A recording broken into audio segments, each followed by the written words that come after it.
ओम शांति।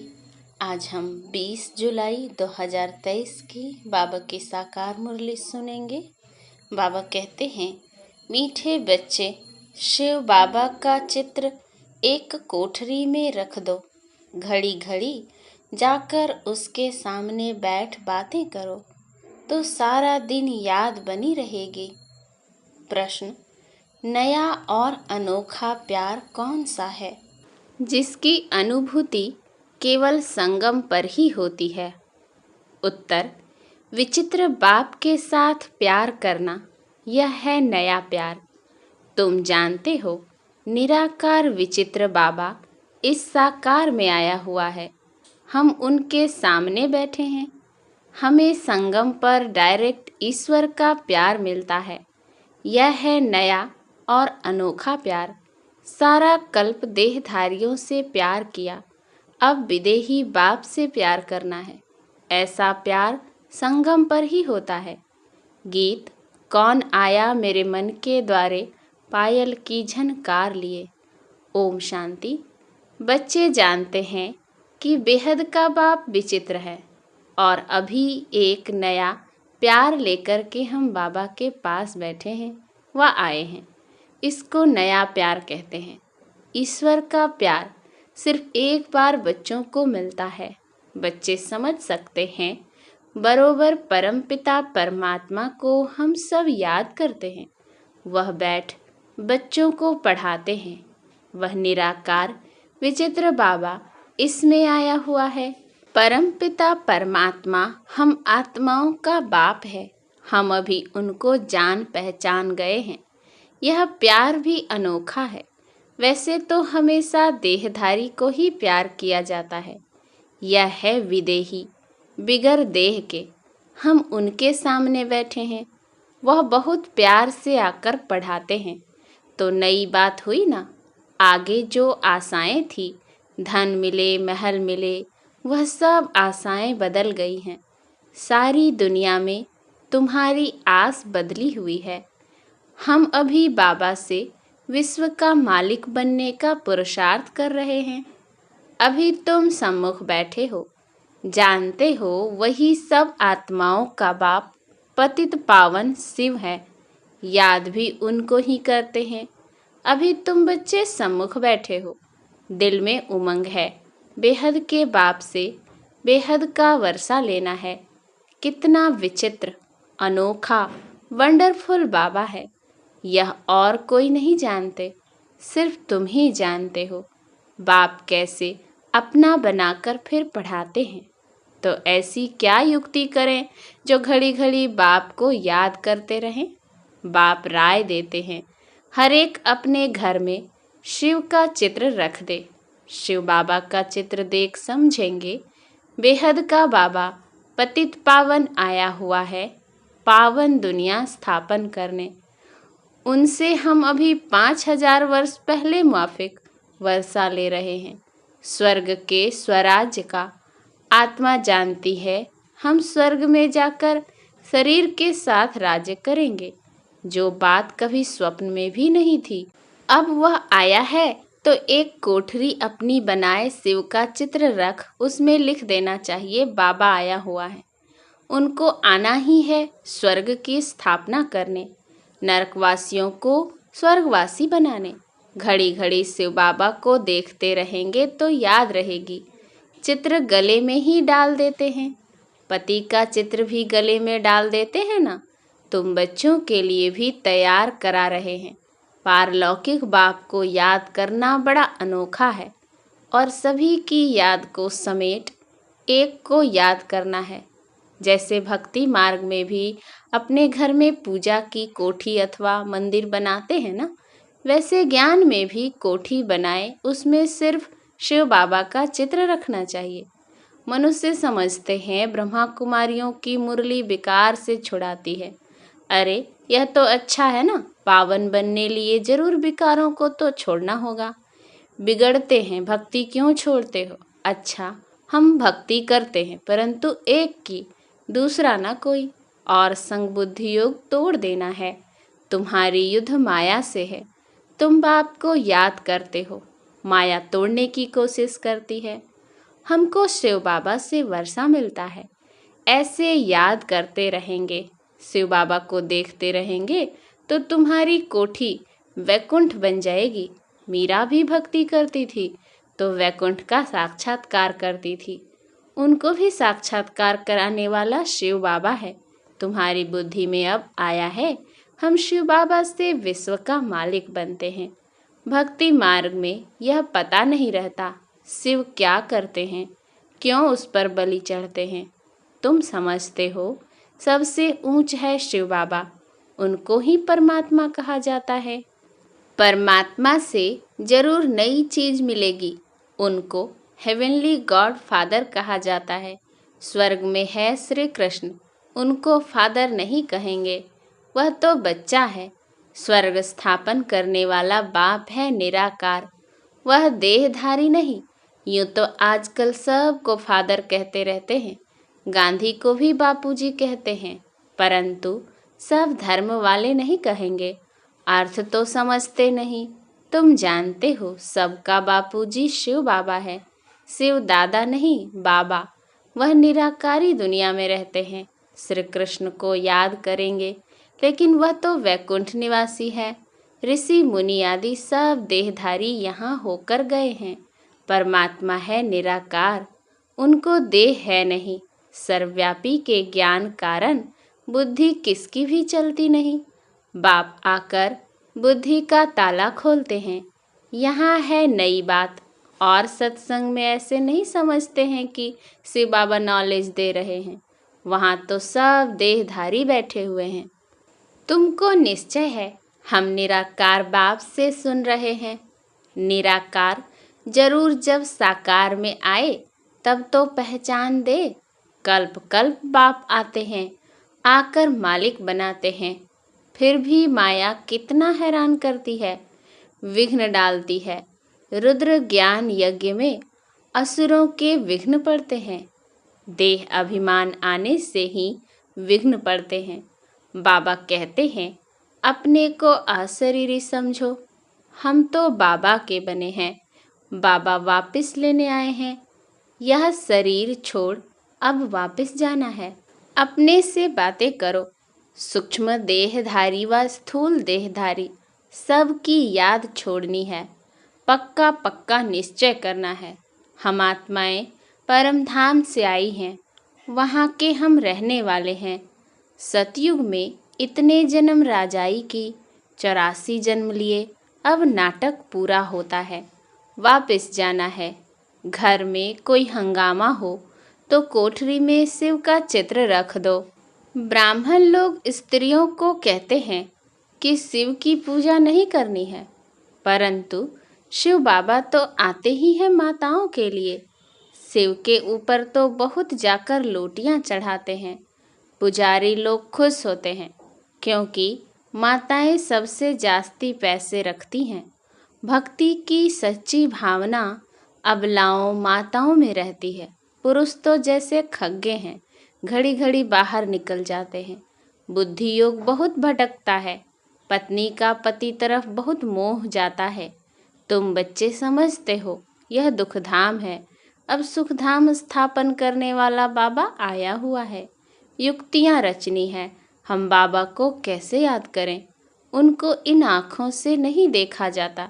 यह आत्मा कहती है हमारा शिव बाबा बाप है।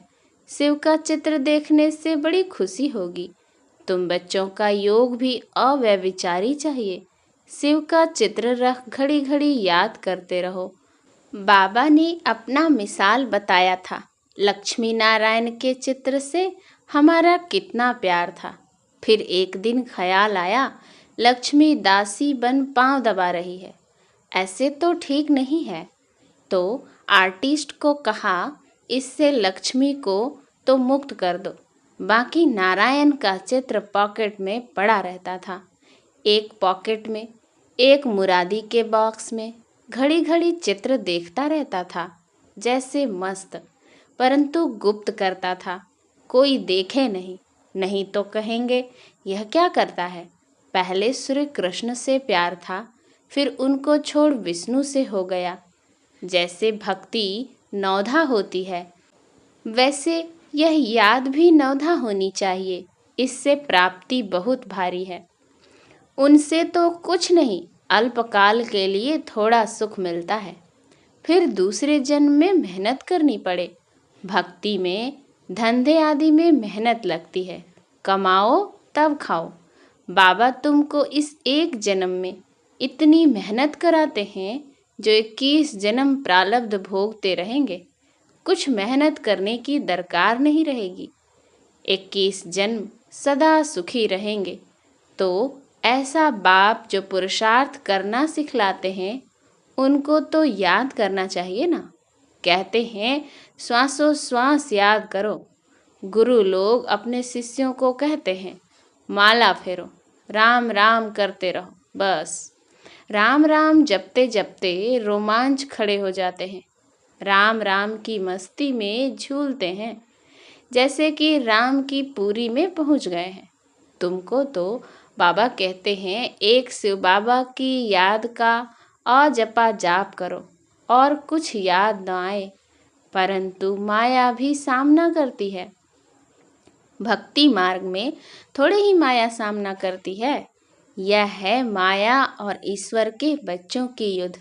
नाटक भी बनाते हैं, भगवान ऐसे कहते हैं, माया ऐसे कहती है। अभी है संगम युग। माया के उल्टे सुलटे संकल्प विकल्प तो आते रहेंगे। तूफान ऐसा जोर से लगता है जो मनुष्य को भी उड़ाकर दूर फेंक देता है। यह फिर माया रावण का तूफान है। उनसे बचने की युक्तियां तो बाबा बताते रहते हैं। तुम कहेंगे हमको परमपिता परमात्मा राजयोग सिखलाते हैं। तुमसे कोई पूछे तुमको यह सन्यास किसने कराया, गुरु कौन है? बोलो परमपिता परमात्मा। ऐसा कोई नहीं होगा जिसको भगवान आकर सन्यास कराए। वह सब मनुष्य मनुष्य को कराते हैं। यहाँ बाप आकर कहते हैं देह सहित जो भी संबंध हैं उनको छोड़ो। इस पुरानी दुनिया का त्याग कर नई दुनिया को याद करो। सन्यासी ऐसे थोड़े ही कहेंगे। अब तो प्रैक्टिकल में पुरानी दुनिया का विनाश होना है। इसीलिए सबका बुद्धि से त्याग कर एक बाप से बुद्धि लगानी है। तुम सगाई करते हो ना, देहधारी को याद किया तो सगाई कच्ची हो जाएगी। सर्वधर्मानि परित्यज्य, मैं फलाना हूँ यह हूँ, वह सब छोड़ अपने को आत्मा समझो। 84 जन्मों को तो तुम जान गए हो, अब खुशी से वापस जाते हैं। ताली बजानी चाहिए। हम आत्माएं एक शरीर छोड़ दूसरा लेती हैं। अपने को देही समझना है। हम आत्मा पहले पहले गोरी थी, फिर 84 जन्म लिए, अब वापस जाकर के फिर आए स्वर्ग में राज्य करेंगे। यह स्वदर्शन चक्र फिराना कितना सहज है। शिव का चित्र तो पॉकेट में पड़ा रहे। बाबा आप आए हो, कितने मीठे हो, हमारे बाबा हो ना। ऐसी ऐसी बातें करनी चाहिए। श्री कृष्ण के साथ भक्ति मार्ग में ऐसी बातें करते थे ना। शिव का फर्स्ट क्लास लॉकेट सोने चांदी का बनवाएंगे। गरीबों को सोने का, साहूकारों को चांदी का देंगे। यह माताएं बड़ी मीठी हैं। गांव वालों में भाव अच्छा रहता है। साधारण बच्चों को देख बाबा भी खुश होते हैं। श्री कृष्ण को गांवड़े का छोरा कहते हैं ना।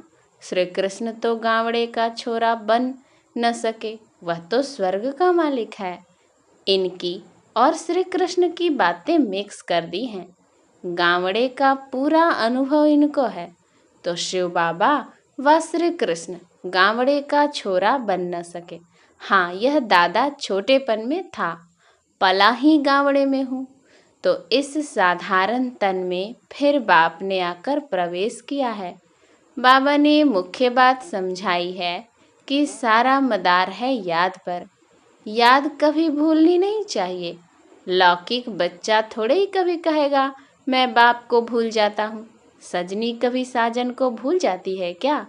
इम्पॉसिबल है। यह है तुम बच्चों के लिए मेहनत। निरंतर याद के अभ्यास से ही विकर्म विनाश होंगे। नहीं तो फिर सजा खानी पड़ेगी। विजय माला में आ नहीं सकेंगे। कमाल है बाप की, जो बूढ़ियों, गरीबों, गणिकाओं, अहिल्याओं, कुब्जाओं आदि को आकर अपना बनाते हैं।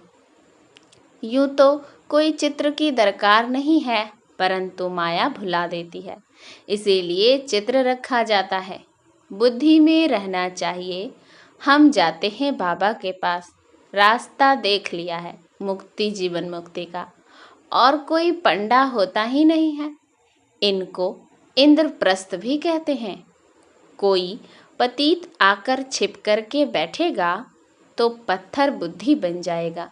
बाबा तो अंतर्यामी है ना, यह बाबा ब्रह्मा बाहरयामी है। उस बाबा को झट मालूम पड़ जाता है पतित छिपा हुआ बैठा है। तो जिसने ऐसे पतित को लाया, उनको और जो पतित आकर बैठा होगा, उन दोनों को सजा मिलेगी। इसीलिए कभी भी पतित को नहीं लाना चाहिए। लॉ ऐसे कड़े हैं।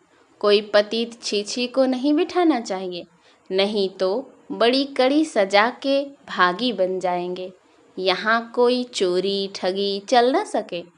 पाप और पुण्य का हिसाब किताब धर्मराज के पास रहता है ना।